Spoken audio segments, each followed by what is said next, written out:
الله أكبر.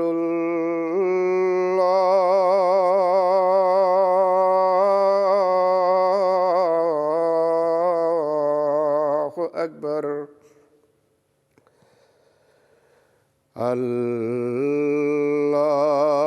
الله أكبر.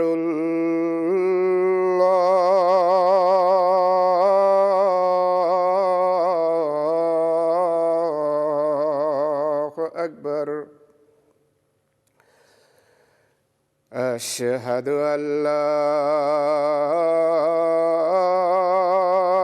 إله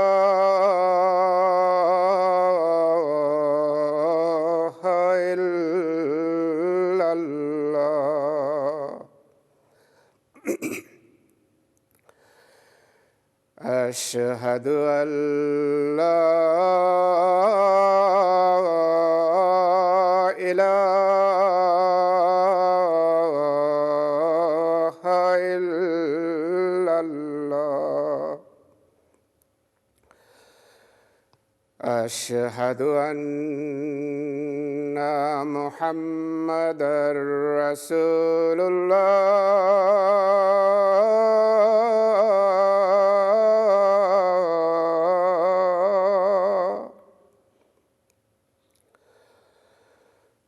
أشهد أن محمدًا رسول الله. حي على الصلاة.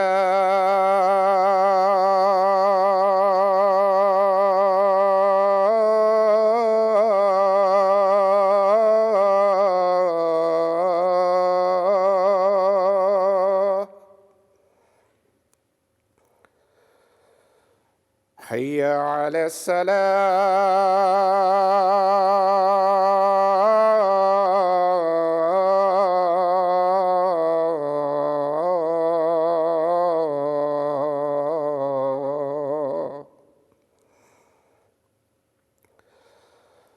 حي على الفلاح.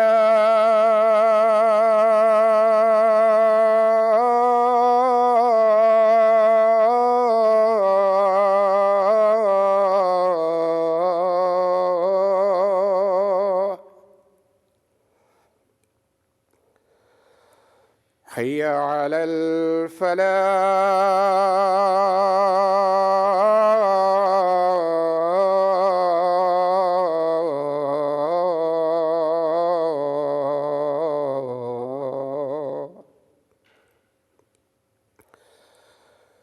الله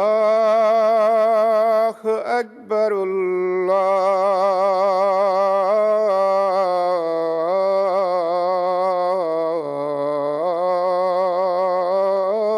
الله أكبر. لا إله إلا الله.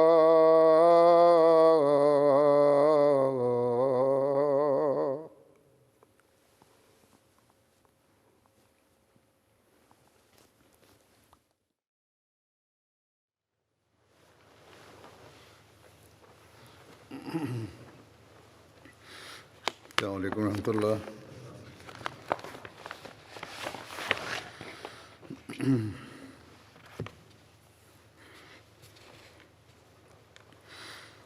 أشهد أن لا إله إلا الله وحده لا شريك له وأشهد أن محمدًا عبده ورسوله. أما بعد فأعوذ بالله من الشيطان الرجيم. بسم الله الرحمن الرحيم. الحمد لله الحمد لله رب العالمين الرحمن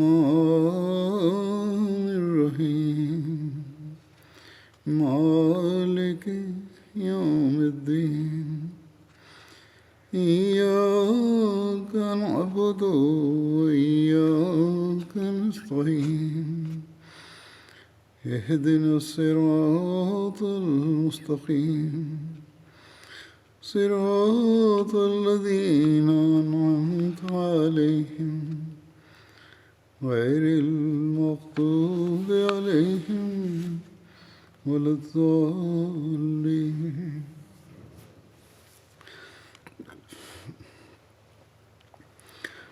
حضرت عمر رضی اللہ عنہ کے زمانے کے واقعات کا ذکر چل رہا تھا. آج جنگ یرموک کے بارے میں بیان کروں گا. جنگ یرموک کی تاریخ کے متعلق روایات میں اختلاف پایا جاتا ہے.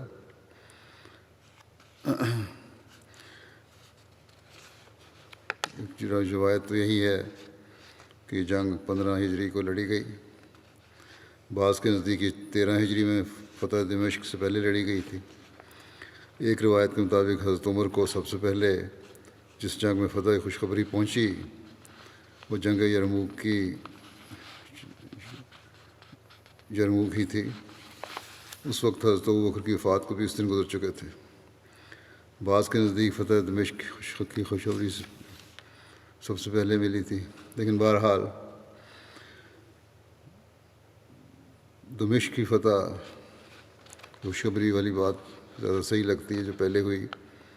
شواہد تو یہ بتاتے ہیں کہ جنگ یرموک حضرت عمر کے زمانے میں ہی لڑی گئی تھی.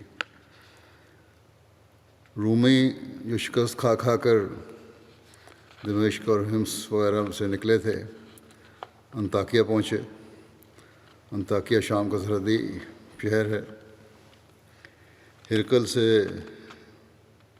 ہرقل سے فریاد کی کہ عرب نے تمام شام کو پامال کر دیا ہے.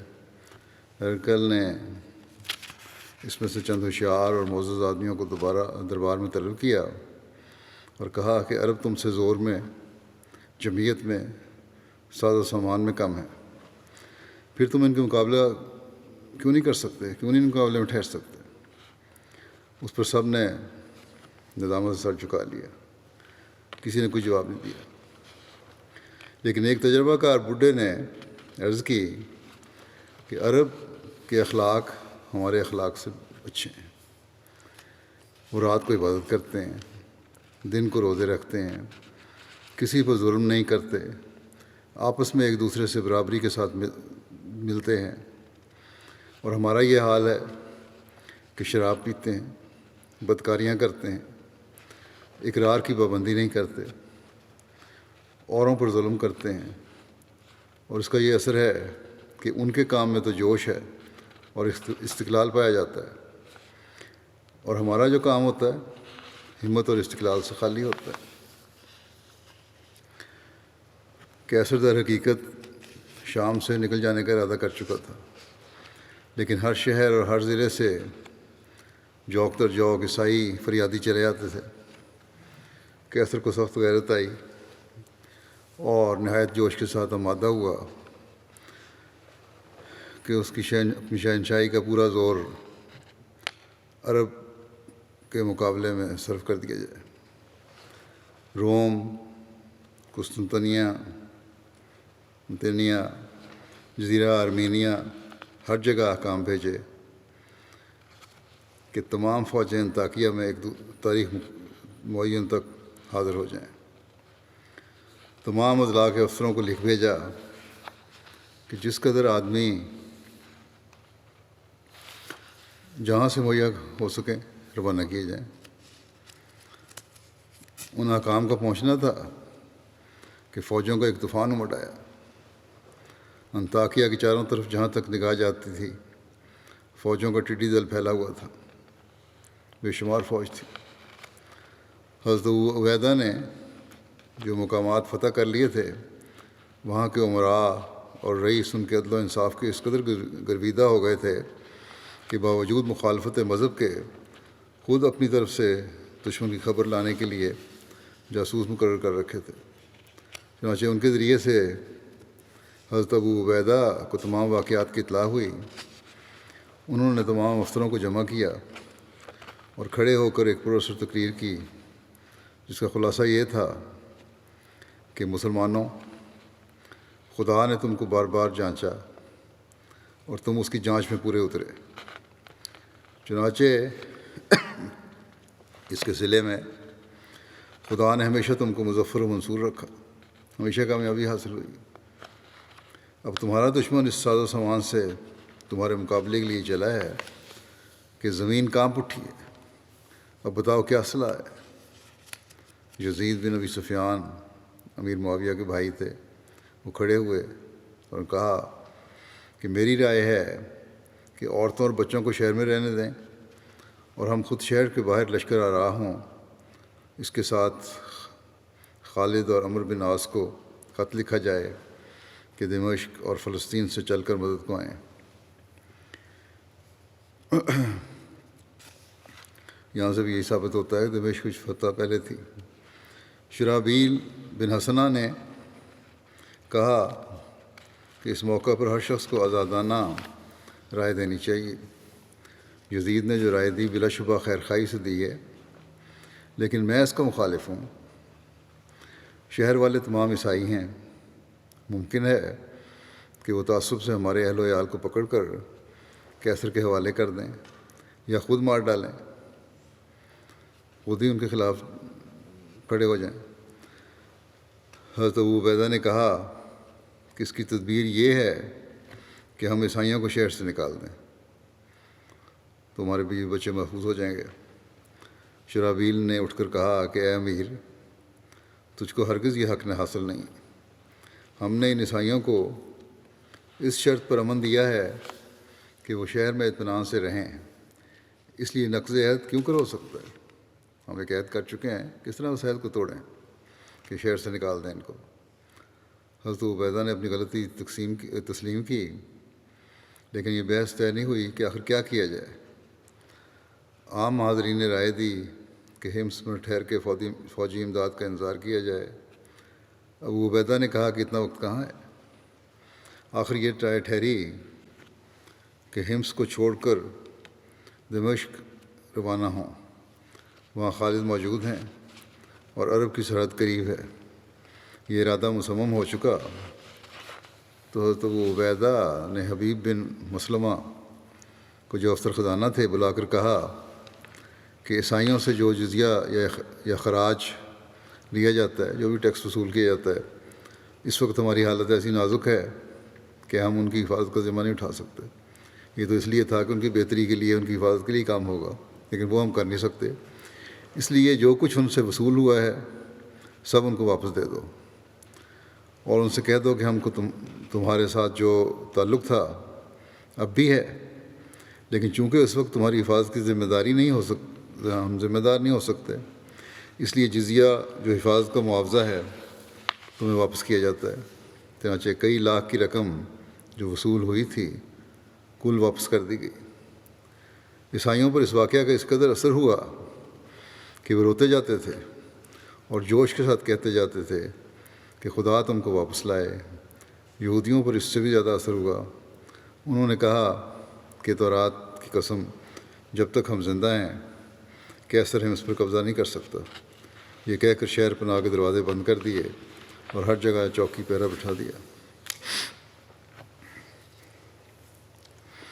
ابو عبیدہ نے صرف حمص والوں کے ساتھ یہ برتاؤ نہیں کیا، بلکہ جس قدر اضلاع فتح ہو چکے تھے ہر جگہ لکھ بھیجا کہ جزیہ کی جس قدر رقم وصول ہوئی ہے واپس کر دی جائے۔ غرض ابو عبیدہ دمشق کو روانہ ہوئے اور ان تمام حالات سے حضرت عمر کو اطلاع دی۔ حضرت عمر یہ سن کر کہ مسلمان رومیوں کے ڈر سے حمص چلے آئے ہیں نہایت رنجیدہ ہوئے، لیکن جب ان کو یہ معلوم ہوا کہ کل فوج اور افسران فوج نے یہی فیصلہ کیا تو فی الجملہ تسلی ہوئی اور فرمایا کہ خدا نے کسی مصلحت سے تمام مسلمانوں کو اس رائے پر متفق کیا ہوگا۔ یہ بھی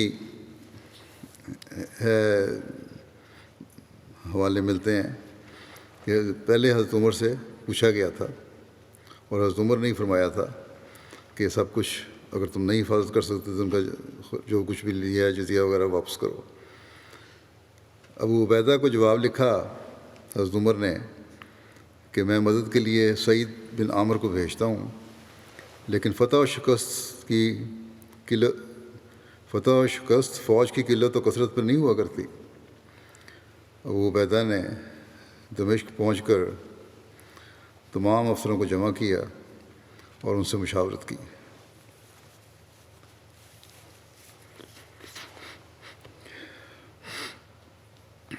یزید بن ابی سفیان شرحبیل بن حسنہ، معاذ بن جبل سب نے مختلف رائیں دیں۔ اسی اثناء میں عمر بن عاص کا قاصد خط لے کر پہنچا، جس کا یہ مضمون تھا کہ اردن کے اضلاع میں عام بغاوت پھیل گئی ہے اور رومیوں کی آمد نے سخت تہلکہ ڈال دیا ہے اور حمص کو چھوڑ کر چلا آنا نہایت بے روبی کا سبب ہوا ہے۔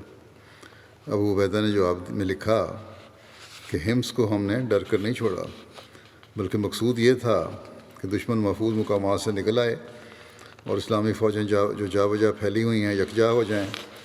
اور خط میں یہ بھی لکھا کہ تم اپنی جگہ سے نہ ٹلو، میں وہیں آ کر تم سے ملتا ہوں۔ دوسرے دن ابو عبیدہ دمشق سے روانہ ہو گئے اور اردن کی حدود میں یرموک پہنچ کر قیام کیا۔ یرموک شام کے نواح میں نشیبی وادی تھی، یہاں دریائے اردن بہتا تھا۔ عمر بن عاص بھی یہیں آ کر ملے۔ یہ موقع جنگ کی ضرورتوں کے اس لحاظ سے مناسب تھا کہ عرب کی سرحد بنسبت اور تمام مقامات کے یہاں سے قریب تھی اور پشت پر عرب کی سرحد تک کھلا میدان تھا، جس سے یہ موقع حاصل تھا کہ ضرورت پر جہاں تک چاہیں پیچھے ہٹتے جائیں۔ حضرت عمر نے سعید بن عامر کے ساتھ جو فوج روانہ کی تھی وہ ابھی نہیں پہنچی تھی۔ ادھر رومیوں کی آمد اور ان کے سامان کا حال سن کر مسلمان گھبرائے جاتے تھے۔ ابو عبیدہ نے حضرت عمر کے پاس ایک اور قاصد اڑایا اور لکھا کہ رومی بحر و بر سے ابل پڑے ہیں اور جوش کا یہ حال ہے کہ فوج جس راہ سے گزرتی ہے، راہب اور خانقاہ نشین جنہوں نے کبھی خلوت سے قدم باہر نہیں نکالا وہ بھی نکل کر فوج کے ساتھ ہوتے جاتے ہیں۔ جب یہ خط پہنچا تو حضرت عمر نے مہاجرین اور انصار کو جمع کیا اور خط پڑھ کر سنایا۔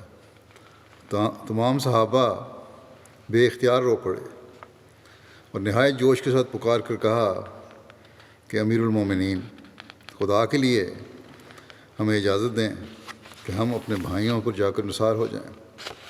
خدا نہ خواستہ ان کا بال بھی بیکا ہوا تو پھر جینا بے سود ہے۔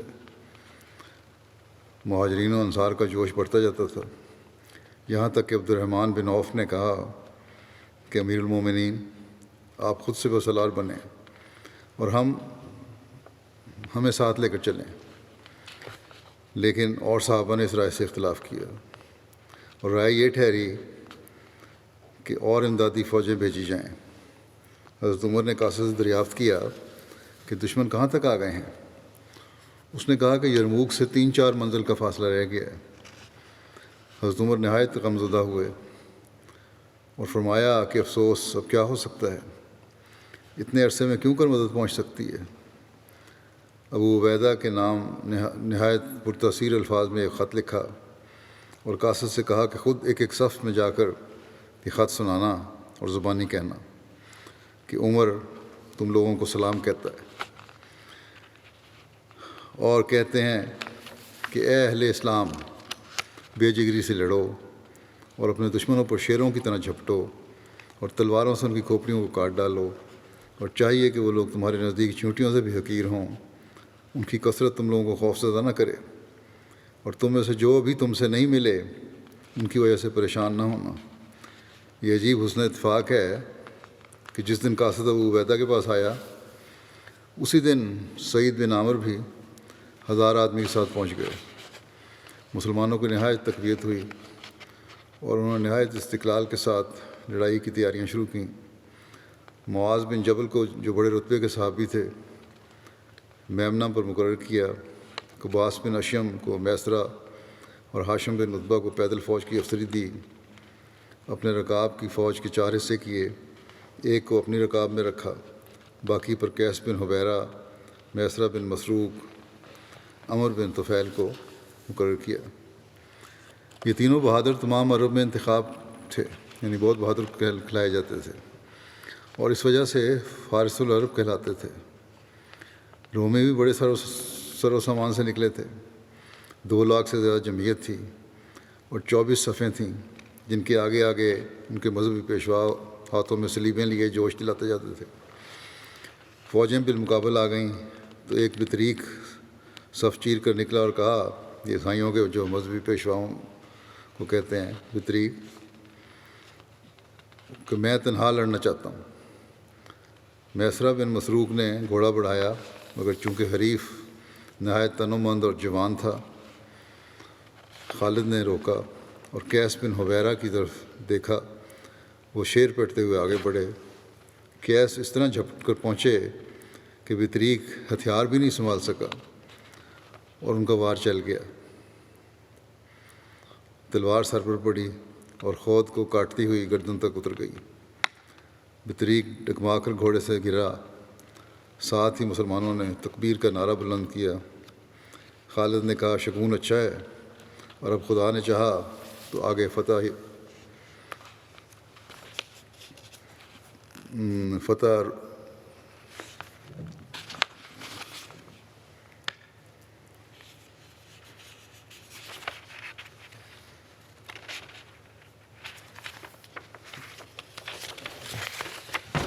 ہماری ہے۔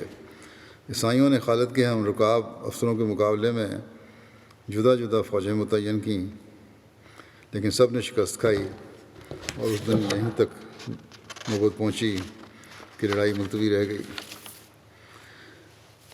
رات کو جب شکست ہوئی، رومیوں نے دیکھا کہ ہم تو شکست کھا رہے ہیں، تو رات کو رومیوں کے سپہ سالار بہان نے سرداروں کو جمع کر کے کہا کہ عربوں کو شام کی دولت کا مزہ پڑ چکا ہے، بہتر یہ ہے کہ مال و زر کی طمع دلا کر ان کو یہاں سے ٹالا جائے بجائے جنگ کرنے کے۔ سب نے اس رائے سے اتفاق کیا۔ دوسرے دن ابو عبیدہ کے پاس قاصد بھیجا، کسی معزز افسر کو ہمارے پاس بھیج دو، ہم اس سے صلح کے متعلق گفتگو کرنی چاہتے ہیں۔ ابو عبیدہ نے خالد کا انتخاب کیا۔ قاصد جو پیغام لے کر آیا اس کا نام جارج تھا۔ اردو سیرت نگاروں نے جارج لکھا ہے، لیکن عربی کتب میں اس کا نام جرجا بیان ہوا ہے۔ عرب دانوں کے لیے میں بتا دوں۔ بہرحال وہ جس وقت پہنچا اس کو شام ہو چکی تھی۔ ذرا دیر کے بعد مغرب کی نماز شروع ہوئی۔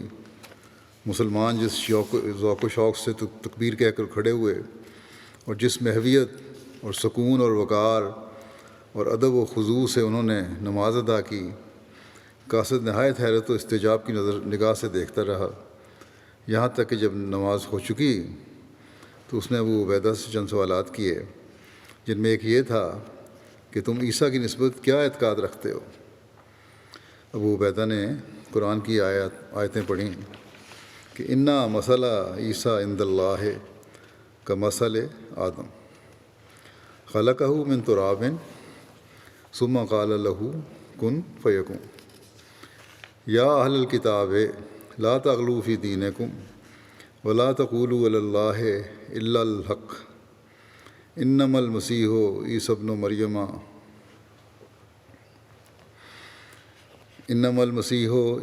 مریم رسول اللہ وکلمۃ القاها الی مریم وروح منہ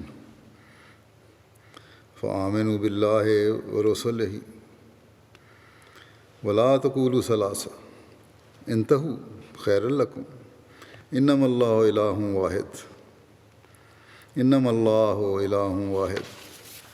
سبحانہ ان یکون لہ ولد لہو ما فی السماوات و ما فی الارض وکفیٰ باللہ وکیلا لن یستنکف المسیح ان یکون عبدا للہ وللملائکۃ المقربون.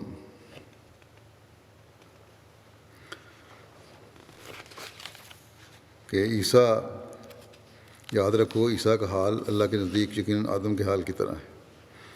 اسے یعنی آدم کو اس نے خشک مٹی سے پیدا کیا، پھر اس کے متعلق کہا کہ تو وجود میں آ جا، تو وہ وجود میں آنے لگا. اے اہل کتاب، تو اپنے دین کے معاملے میں غلف سے کام نہ لو اور اللہ کے متعلق سچی بات کے سوا کچھ نہ کہو. مسیح عیسیٰ ابن مریم اللہ کا صرف ایک رسول اور اس کی ایک بشارت تھا جو اس نے مریم پر نازل کی تھی، اور اس کی طرف سے ایک رحمت تھا. اس لیے تم اللہ پر اور اس کے تمام رسولوں پر ایمان لاؤ اور یوں نہ کہو کہ خدا تین ہیں. اس امر سے باز آ جاؤ، یہ تمہارے لیے بہتر ہوگا. اللہ ہی اکیلا معبود ہے، وہ اس بات سے پاک ہے کہ اس کے ہاں اولاد ہو. جو کچھ آسمانوں اور زمین میں ہے سب اسی کا ہے، اور اللہ کی حفاظت کے بعد اور کسی کی حفاظت کی ضرورت نہیں. مسیح ہرگز اس امر کو برا نہیں منائے گا کہ وہ اللہ کا ایک بندہ متصور ہو، اور نہ ہی مقرر فرشتے اسے برا منائیں گے. بہرحال ترجمہ کرنے والے نے ان آیات کا ترجمہ کیا تو قاصد جو تھا جارج بے اختیار پکار اٹھا کہ میں گواہی دیتا ہوں کہ عیسیٰ کے یہی اوصاف ہیں، اور میں گواہی دیتا ہوں کہ تمہارا پیغمبر سچا ہے. یہ کہہ کر اس نے کلمہ توحید پڑھا اور مسلمان ہو گیا، اور وہ اپنی قوم کے پاس واپس نہیں جانا چاہتا تھا. لیکن حضرت ابو عبیدہ نے اس خیال سے کہ رومیوں کو بدعہدی کا گمان نہ ہو مجبور کیا اور کہا کہ کل یہاں سے جو سفیر جائے گا ہمارا، اس کے ساتھ واپس چلے آنا، ابھی تم واپس جاؤ. دوسرے دن حضرت خالد رومیوں کے لشکرگاہ میں گئے. رومیوں نے اپنی شوکت دکھانے کے لیے پہلے سے ہی انتظام کر رکھا تھا کہ راستے کے دونوں جانب دور تک سواروں کی صفیں قائم تھیں جو سر سے پاؤں تک لوہے میں غرق تھے. لیکن حضرت خالد نے اس بے پرواہی اور تحقیر کی نگاہ سے ان پر نظر ڈالی، اور اس طرح نظر ڈالتے جاتے تھے جس طرح شیر بکریوں کے ریوڑ کو چیرتا چلا جاتا ہے. بہان کے خیمے کے پاس پہنچے تو اس نے نہایت احترام کے ساتھ استقبال کیا اور لا کر اپنے برابر بٹھایا. مترجم کے ذریعے سے گفتگو شروع ہوئی. بہان نے معمولی بات چیت کے بعد لیکچر کے طریقے پر تقریر شروع کی. حضرت عیسیٰ کی تعریف کے بعد کیسر کا نام لیا اور فخر سے کہا کہ ہمارا بادشاہ تمام بادشاہوں کا شہنشاہ ہے.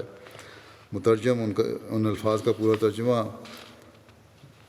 ابھی نہیں کیا تھا کہ خالد نے بہان کو روک دیا اور کہا کہ تمہارا بادشاہ ایسا ہی ہوگا، لیکن ہم نے جس کو سردار بنایا ہے اس کو ایک لمحے کے لیے بھی اگر بادشاہی کا خیال آئے تو ہم فوراً اس کو معزول کر دیں.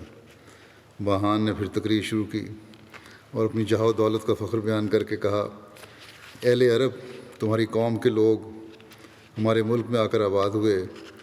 ہم نے ہمیشہ ان کے ساتھ دوستانہ سلوک کیے. ہمارا خیال تھا کہ ان مراعات کا تمام عرب ممنون ہوگا، لیکن خلاف توقع تم ہمارے ملک پر چڑھ آئے اور چاہتے ہو کہ ہم کو ہمارے ملک سے نکال دو. تمہیں معلوم نہیں کہ بہت سی قوموں نے بارہا ایسے ارادے کیے لیکن کبھی کامیاب نہیں ہوئیں.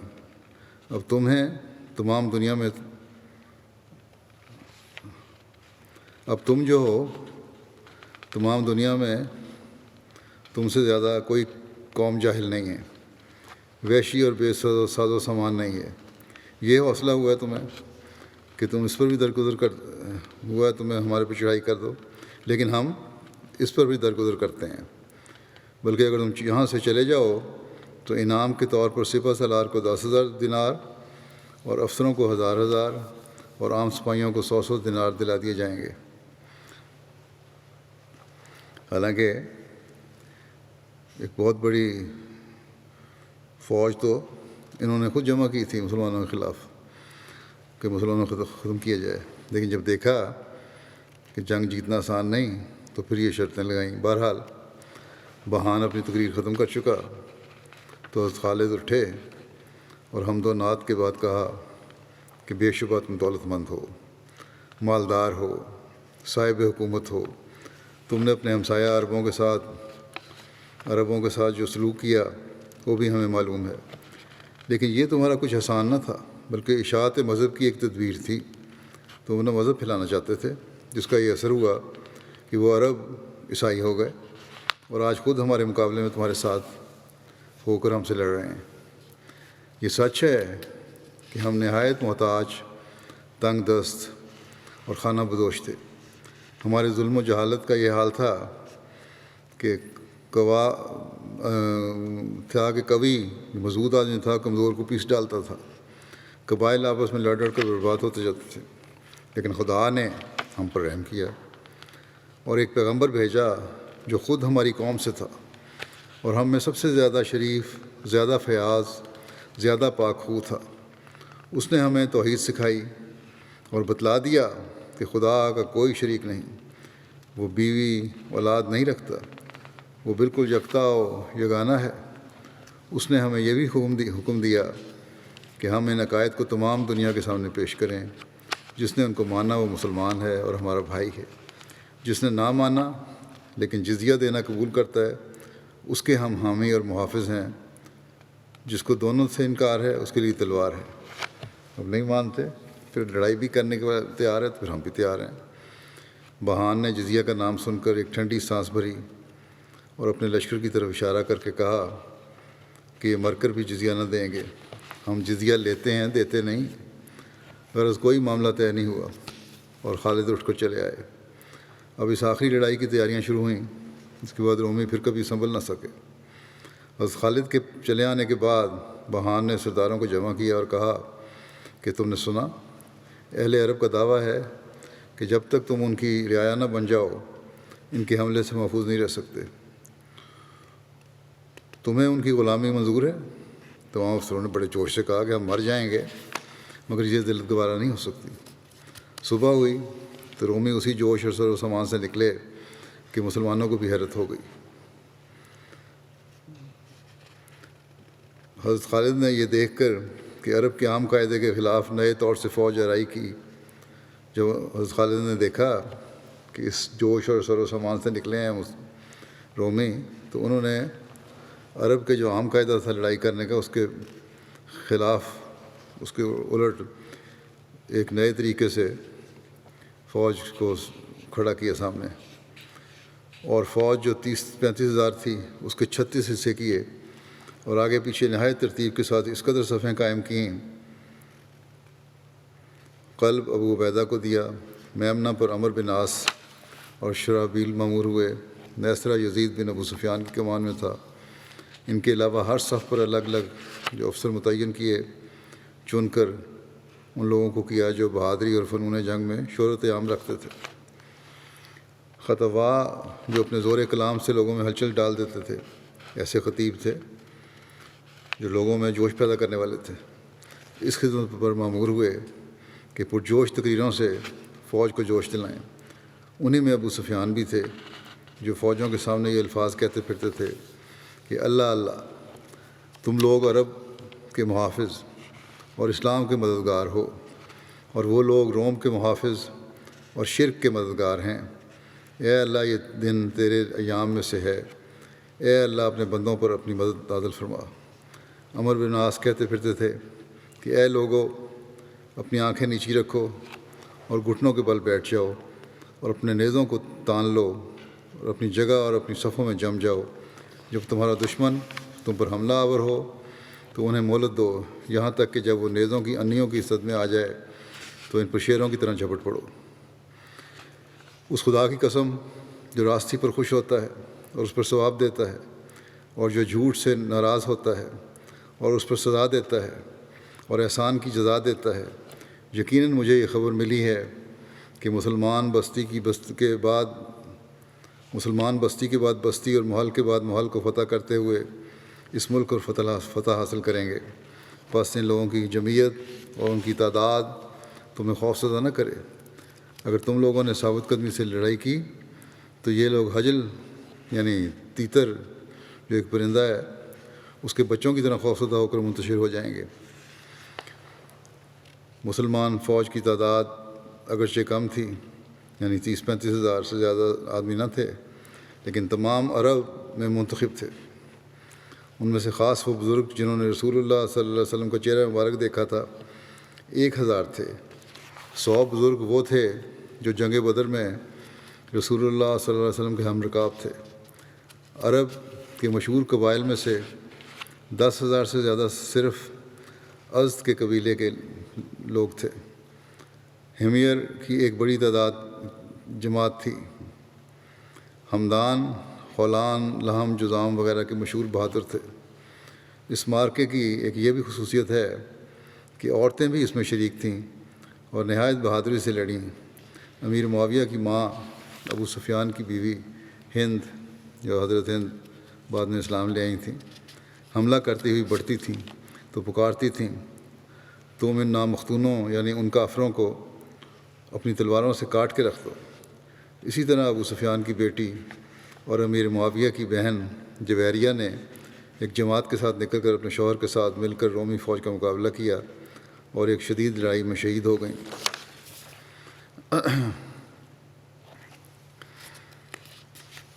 مقداد جو نہایت خوش آواز تھے فوج کے آگے آگے سورہ انفال جس میں جہاد کی ترغیب ہے تلاوت کرتے جاتے تھے۔ ادھر رومیوں کے جوش کا یہ عالم تھا کہ 30,000 آدمیوں نے پاؤں میں بیڑیاں پہن لیں کہ ہٹنے کا خیال تک نہ آئے، ایک دوسرے کے ساتھ باندھ دیا اپنے پاؤں کو بھی۔ جنگ کی ابتدا رومیوں کی طرف سے ہوئی۔ 2 لاکھ کا ٹیڑھی دل لشکر ایک ساتھ بڑھا۔ ہزاروں پادری اور بشپ ہاتھوں میں صلیب کے لیے آگے بڑھے اور حضرت عیسیٰ کی جے پکارتے آتے تھے۔ یہ ساز و سامان دیکھ کر ایک شخص کی زبان سے بے اختیار نکلا کہ اللہ اکبر، کس قدر بے انتہا فوج ہے۔ حضرت خالد نے جوش سے کہا، چپ رہ، خدا کی قسم میرے گھوڑے کے سم اچھے ہوتے تو میں کہہ دیتا کہ عیسائی اتنی ہی فوج اور بڑھا لیں۔ غرض عیسائیوں نے نہایت زور شور سے حملہ کیا اور تیروں کا مینہ برساتے بڑھے۔ مسلمان دیر تک ثابت قدم رہے، لیکن حملہ اس زور کا تھا کہ مسلمانوں کا میمنہ ٹوٹ کر فوج سے الگ ہو گیا اور نہایت بے ترتیبی سے پیچھے ہٹا۔ ہزیمت یافتہ ہٹتے ہٹتے عورتوں کے خیمے گاہ تک پہنچ گئے۔ عورتوں کو مسلمانوں کی یہ حالت دیکھ کر سخت غصہ آیا اور خیمے کی لکڑیاں اکھاڑ لیں اور پکاریں کہ نامرادو، ادھر آئے تو لکڑیوں سے تمہارے سر توڑ دیں گے۔ ہند، ابو سفیان کی بیوی، ہاتھوں میں لاٹھی لے کر آگے بڑھی۔ دیگر خواتین بھی ان کے پیچھے پیچھے آگے بڑھیں۔ ہند نے ابو سفیان کو بھاگتے دیکھا تو ان کے گھوڑے کے منہ پر میخ مارتے ہوئے کہا کہ کدھر جا رہے ہو، واپس آؤ اور جنگ کے میدان میں جاؤ۔ اسی طرح ایک روایت ہے اس کے مطابق ہند لکڑی اٹھا کر ابو سفیان کی طرف لپکیں اور کہا کہ خدا کی قسم تم دین حق کے مخالفت کرنے اور خدا کے سچے رسول کو جھٹلانے میں بہت سخت تھے۔ آج موقع ہے کہ میدان جنگ میں دین حق کی سربلندی اور رسول خدا کی خوشنودی کے لیے اپنی جان قربان کر دو اور خدا کے سامنے سرخرو ہو جاؤ۔ ابو سفیان کو سخت غیرت آئی اور پلٹ کر شمشیر بدست دشمن کے ٹڈی دل لشکر میں گھس گیا۔ ایک اور بہادر مسلمان عورت جن کا نام خولہ تھا، وہ یہ شعر پڑھ کر لوگوں کو غیرت دلاتی تھیں، یا حارباً عن نسوۃ تقیات فعن قلیل ما تری صبیات ولا حزیات ولا رضیات، کہ اے تقوی شعار عورتوں سے بھاگنے والے، عنقریب تو انہیں قیدی دیکھے گا، نہ وہ بلند مرتبہ پر ہوں گے اور نہ ہی وہ پسندیدہ ہوں گی۔ یہ حالت دیکھ کر معاذ بن جبل جو میمنہ کے ایک حصے کے سپہ سالار تھے گھوڑے سے کود پڑے اور کہا کہ میں تو پیدل لڑتا ہوں، لیکن کوئی بہادر اس گھوڑے کا حق ادا کر سکے تو گھوڑا حاضر ہے۔ ان کے بیٹے نے کہا کہ ہاں، یہ حق میں ادا کروں گا کیونکہ میں سوار ہو کر اچھا لڑ سکتا ہوں۔ غرض دونوں باپ بیٹے فوج میں گھس گئے اور دلیری سے جنگ کی کہ مسلمانوں کے اکھڑے ہوئے پاؤں سنبھل گئے۔ ساتھ ہی حجاج جو قبیلہ زبیدہ کے سردار تھے 500 آدمی لے کر بڑھے اور عیسائیوں کو جو مسلمانوں کو تعقب کرتے چلے آتے تھے روک لیا۔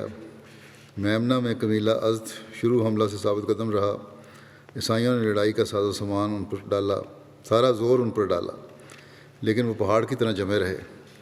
جنگ میں یہ شدت تھی کہ فوج میں ہر طرف سر، ہاتھ، بازو کٹ کر گرتے جاتے تھے، لیکن ان کے پائے ثبات کو لغزش نہیں آتی تھی۔ عمر بن طفیل جو قبیلہ کے سردار تھے، تلوار مارتے جاتے تھے اور للکارتے جاتے تھے کہ ازدیو دیکھنا، مسلمانوں پر تمہاری وجہ سے داغ نہ آئے۔ 9 بڑے بڑے بہادر ان کے ہاتھ سے مارے گئے اور آخر خود بھی وہ شہید ہوئے۔ حضرت خالد نے اپنی فوج کو پیچھے لگا رکھا تھا، دفتن صف چیر کر نکلے اور اس زور سے حملہ کیا کہ رومیوں کی صفیں پلٹ دیں۔ اکرمہ نے، جو ابو جہل کے فرزند تھے، گھوڑا آگے بڑھایا اور کہا، عیسائیوں، میں کسی زمانے میں کفر کی حالت میں خود رسول اللہ صلی اللہ علیہ وسلم سے لڑ چکا ہوں، کیا آج تمہارے مقابلے میں میرا پاؤں پیچھے پڑ سکتا ہے؟ یہ کہہ کر فوج کی طرف دیکھا اور کہا، مرنے پر کون بیعت کرتا ہے؟ 400 شخصوں نے، جن میں زرار بن ازد بھی تھے، مرنے پر بیعت کی اور اس ثابت قدمی سے لڑے، تقریباً سب کے سب وہیں کٹ کر رہ گئے۔ اکرمہ کی لاش مقتولوں کے ڈھیر میں ملی، کچھ دم باقی تھا۔ خالد نے اپنی رانوں پر ان کا سر رکھا اور گلے میں پانی ٹپکا کر کہا، خدا کی قسم، عمر کا گمان غلط تھا کہ ہم شہید ہو کر نہ مریں گے۔ غرض اکرمہ اور ان کے ساتھی گو خود ہلاک ہو گئے، لیکن رومیوں کے ہزاروں آدمی برباد کر دیے۔ خالد کے حملوں نے اور بھی ان کی طاقت توڑ دی، یہاں تک کہ آخر ان کو پیچھے ہٹنا پڑا اور خالد ان کو دباتے ہوئے سپہ سالار درنجار تک پہنچ گئے۔ درنجار اور رومی افسروں نے آنکھوں پر رومال ڈال دیے کہ اگر یہ آنکھیں فتح کی صورت نہ دیکھ سکیں تو شکست بھی نہ دیکھیں۔ اسی وقت جب ادھر میمنہ میں بازار قتال گرم تھا تو ابن کناتیر، رومیوں کے میمنہ کا سردار تھا، نے میسرہ پر حملہ کیا۔ بدقسمتی سے اس حصے میں اکثر لہم و غسان کے قبیلے کے آدمی تھے جو شام کے اطراف میں بود و باش رکھتے تھے اور ایک مدت سے روم کے باج گزار تھے، ٹیکس دیا کرتے تھے رومیوں کو۔ تو رومیوں کا رعب جو دلوں میں ان کے سمایا ہوا تھا، اس کا یہ اثر ہوا کہ پہلے ہی حملے میں ان کے پاؤں اکھڑ گئے۔ مسلمان ہونے کے باوجود بھی وہ پرانا رعب چل رہا تھا، اس سے خوفزدہ ہو گئے، پاؤں اکھڑ گئے۔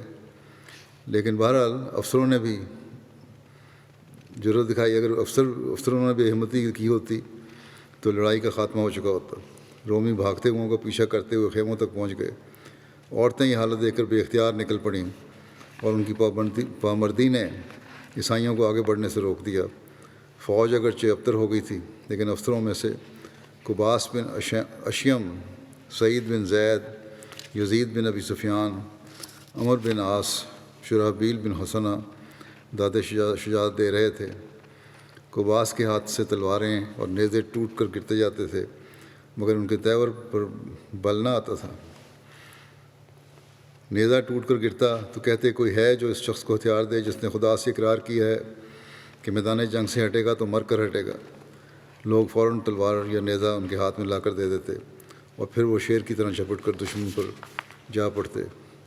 ابو العور گھوڑے سے کود پڑے اور اپنی رکاب کی فوج سے مخاطب ہو کر کہا کہ صبر و استقلال دنیا میں عزت ہے اور عقبہ میں رحمت، دیکھنا یہ دولت ہاتھ سے نہ جانے پائے۔ سعید بن زید غصے میں گھٹنے ٹیکے ہوئے کھڑے تھے۔ رومی ان کی طرف بڑھے تو شیر کی طرح جھپٹے اور مقدمے کے افسر کو مار کر گرا دیا۔ یزید بن ابی سفیان، معاویہ کے بھائی، بڑی ثابت قدمی سے لڑ رہے تھے۔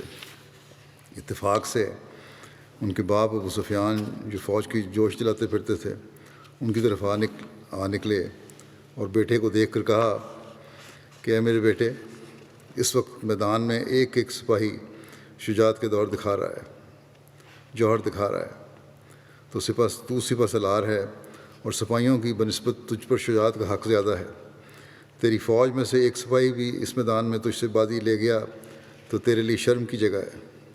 شرحبیل کا یہ حال تھا کہ رومیوں کا چاروں طرف سے نرغہ تھا اور یہ بیچ میں پہاڑ کی طرح کھڑے تھے اور قرآن کی آیت پڑھتے تھے کہ ان اللہ اشتری من المؤمنین انفسهم واموالهم بان لهم الجنہ یقاتلون فی سبیل اللہ فیقتلون ویقتلون، کہ اللہ نے مومنوں سے ان کی جانوں اور ان کے مالوں کو اس وعدے کے ساتھ خرید لیا ہے کہ ان کو جنت ملے گی، کیونکہ وہ اللہ کے راستے میں لڑتے ہیں، بس یا تو وہ اپنے دشمنوں کو مار لیتے ہیں یا خود مارے جاتے ہیں۔ اور نعرہ مارتے تھے کہ خدا کے ساتھ سودا کرنے والے اور خدا کے ہمسایہ بننے والے کہاں ہیں؟ یہ آواز جس کے کان میں پڑی بے اختیار لوٹ پڑا، یہاں تک کہ اکھڑی فوج پھر سنبھل گئی، اور شرحبیل نے ان کو لے کر اس بہادری سے جنگ کی کہ رومی جو لڑتے چلے آتے تھے بڑھنے سے رک گئے۔ ادھر عورتیں خیموں سے نکل کر فوج کی پشت پر آ کھڑی ہوئیں اور چلا کر کہتی تھیں کہ میدان سے قدم ہٹایا تو پھر ہمارا منہ نہ دیکھنا۔ لڑائی کے دونوں پہلو اب تک برابر تھے، بلکہ غلبے کا پلہ رومیوں کے طرف تھا، جو دفتن قیس بن حبیرہ، جن کو خالد نے فوج کا ایک حصہ دے کر میسرہ کی پشت پر متعین کر دیا تھا، عقب سے نکلے اور اس طرح ٹوٹ کر حملہ کیا کہ رومی سرداروں نے بہت سنبھالا مگر فوج سنبھل نہ سکی۔ تمام صفیں ابتر ہو گئیں اور گھبرا کر پیچھے ہٹیں۔ ساتھ ہی سعید بن زید نے قلب سے نکل کر حملہ کیا۔ رومی دور تک ہٹتے چلے گئے، یہاں تک کہ میدان کے سرے پر جو نالا تھا اس کے کنارے تک آ گئے۔ تھوڑی دیر میں ان کی لاشوں نے وہ نالا بھر دیا اور میدان خالی ہو گیا۔ یوں اللہ تعالیٰ نے مسلمانوں کو اس اہم ترین جنگ میں عظیم الشان فتح سے امکنار کیا۔ اس لڑائی کا یہ واقعہ یاد رکھنے کے قابل ہے کہ جس وقت گھمسان کی لڑائی ہو رہی تھی، حباس بن قیس جو ایک بہادر سپاہی تھے، بڑی جاں بازی سے لڑ رہے تھے، اسی اثناء میں کسی نے ان کے پاؤں پر تلوار ماری اور ایک پاؤں کٹ کر الگ ہو گیا۔ حباس کو خبر تک نہ ہوئی۔ تھوڑی دیر کے بعد ہوش آیا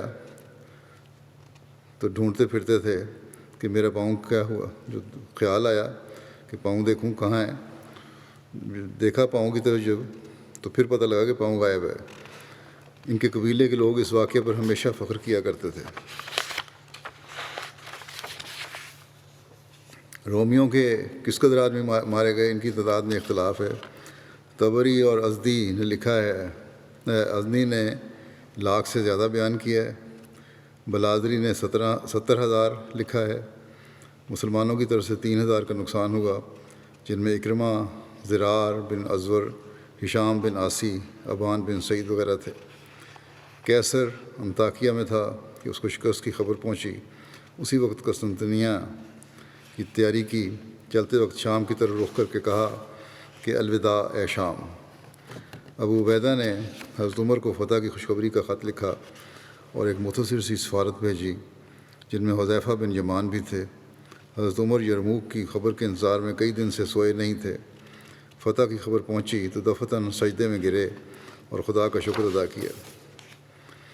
یرموک کے لیے ہمس سے اسلامی فوج کو عارضی طور پر جانا پڑا تھا۔ اس پر ان لوگوں سے لیا گیا جزیہ انہیں واپس کر دیا گیا تھا۔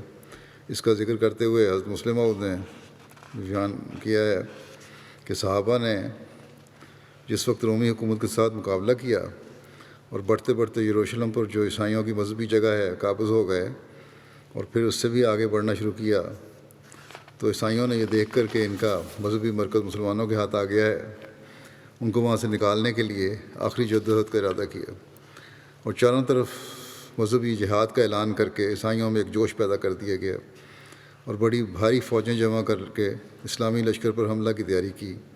ان کے اس شدید حملے کو دیکھ کر مسلمانوں نے، جو ان کے مقابلے میں نہایت قلیل تھے، عارضی طور پر پیچھے ہٹنے کا فیصلہ کیا اور اسلامی سپہ سالار نے حضرت عمر کو لکھا کہ دشمن اتنی کثیر تعداد میں ہے اور ہماری تعداد اتنی تھوڑی ہے کہ اس کا مقابلہ کرنا اس لشکر کو تباہ کرنے کے مترادف ہے۔ اس لیے اگر آپ اجازت دیں تو جنگی صف بندی کو سیدھا کرنے اور محاذ جنگ کو چھوٹا کرنے کے لیے اسلامی لشکر پیچھے ہٹ جائے تمام جمعیت کو یکجا کر کے مقابلہ کیا جا سکے۔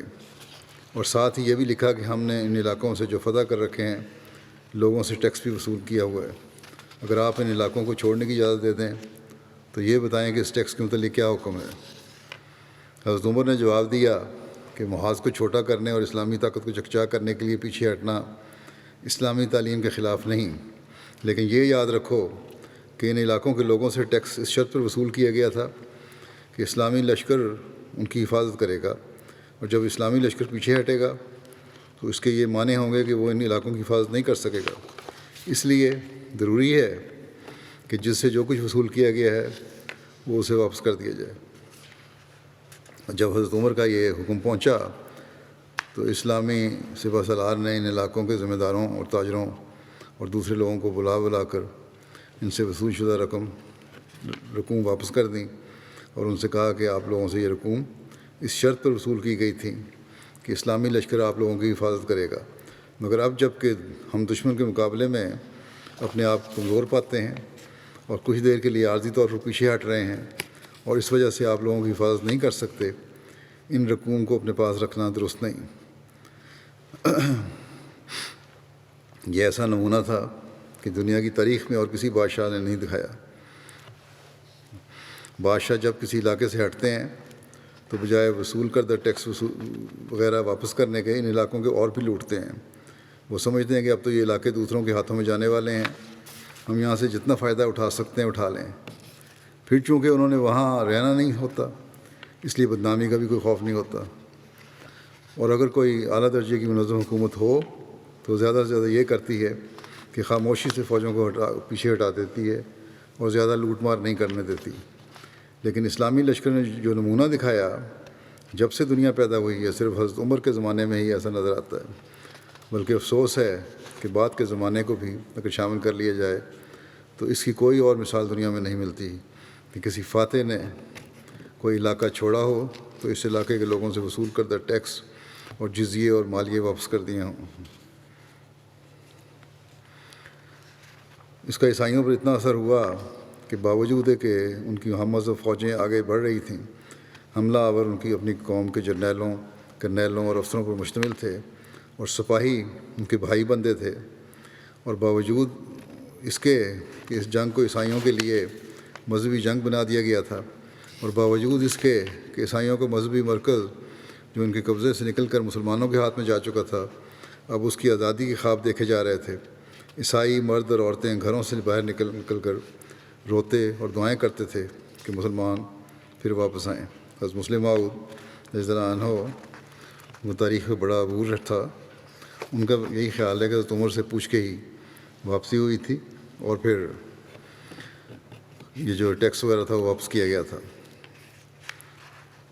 حضرت مسلم موعود حضرت اکرمہ کے بارے میں فرماتے ہیں کہ حضرت عمر کے زمانے میں جنگ یرموک میں جب رسول کریم صلی اللہ علیہ وسلم کے صحابہ کی جانیں خطرے میں تھیں اور مسلمان کثرت سے مارے جا رہے تھے، تو اسلامی کمانڈر ان چیف حضرت عبیدہ بن جراح نے کہا، میں چاہتا ہوں کہ کچھ ایسے بہادر نکل آئیں جو تعداد میں اگرچہ تھوڑے ہوں لیکن ان سر دھڑ کی بازی لگا کر رومی فوج پر روک ڈال دیں۔ حضرت اکرمہ آگے نکلے اور انہوں نے حضرت عبیدہ سے درخواست کی کہ مجھے اپنی مرضی کے مطابق کچھ آدمی چن لینے دیں، میں ان آدمیوں کو ساتھ لے کر دشمن کے قلب لشکر پر حملہ کروں گا اور کوشش کروں گا کہ ان کے جرنیل کو مار دوں۔ اس وقت رومی لشکر کا جرنیل خوب زور سے لڑ رہا تھا، اور بادشاہ نے اس سے وعدہ کیا تھا کہ اگر وہ مسلمانوں کے مقابلے میں فتح حاصل کر لے تو وہ اپنی لڑکی کی شادی اس سے کر دے گا اور اپنی آدھی مملکت اس کے سپرد کر دے گا۔ اس لالچ کی وجہ سے وہ بڑے جوش میں تھا اور اپنی ذاتی اور شاہی فوج لے کر میدان میں اترا ہوا تھا، اور اس نے سپاہیوں سے بڑی رقوم کا وعدہ بھی کیا ہوا تھا، چنانچہ رومی سپاہی بھی جان توڑ کر لڑ رہے تھے۔ جب رومی لشکر نے مسلمانوں پر حملہ کیا تو وہ جرنیل لشکر قلب میں کھڑا تھا۔ حضرت اکرمہ نے 400 آدمیوں کو لے کر لشکر قلب پر حملہ کیا، اور ان کے ساتھیوں میں سے ایک شخص نے اس جرنیل پر حملہ کر کے اسے نیچے گرا دیا۔ مقابلے میں لاکھوں کا لشکر تھا اور یہ صرف 400 مسلمان تھے، اس لیے مقابلہ آسان نہ تھا۔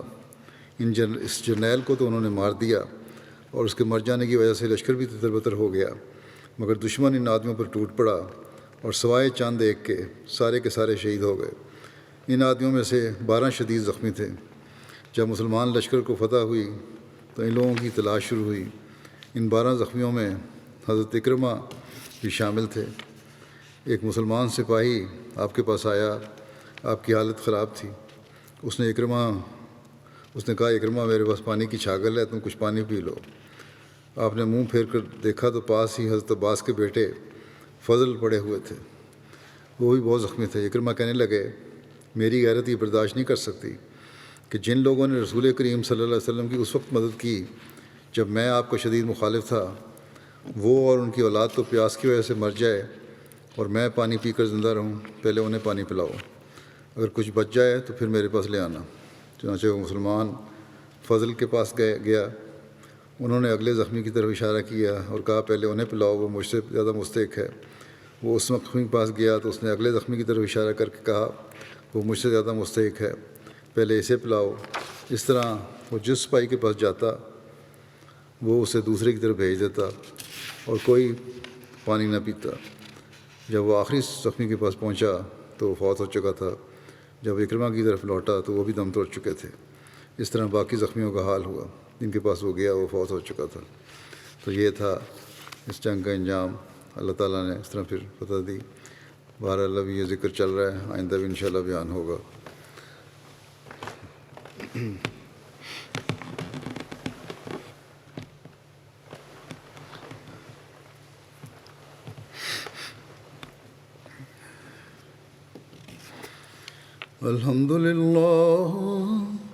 الحمد للہ نحمده ونستعینه ونستغفره ونؤمن به ونتوکل علیہ ونعوذ باللہ من شرور انفسنا ومن سیئات اعمالنا من يهده الله فلا مضل له ومن يضلل فلا هادي له ونشهد أن لا إله إلا الله ونشهد أن محمدا عبده ورسوله عباد الله رحمكم الله إن الله يأمر بالعدل والإحسان وإيتاء ذي القربى وينهى عن الفحشاء والمنكر والبغي يعظكم لعلكم تذكرون اذكروا الله يذكركم وادعوه يستجب لكم ولذكر الله أكبر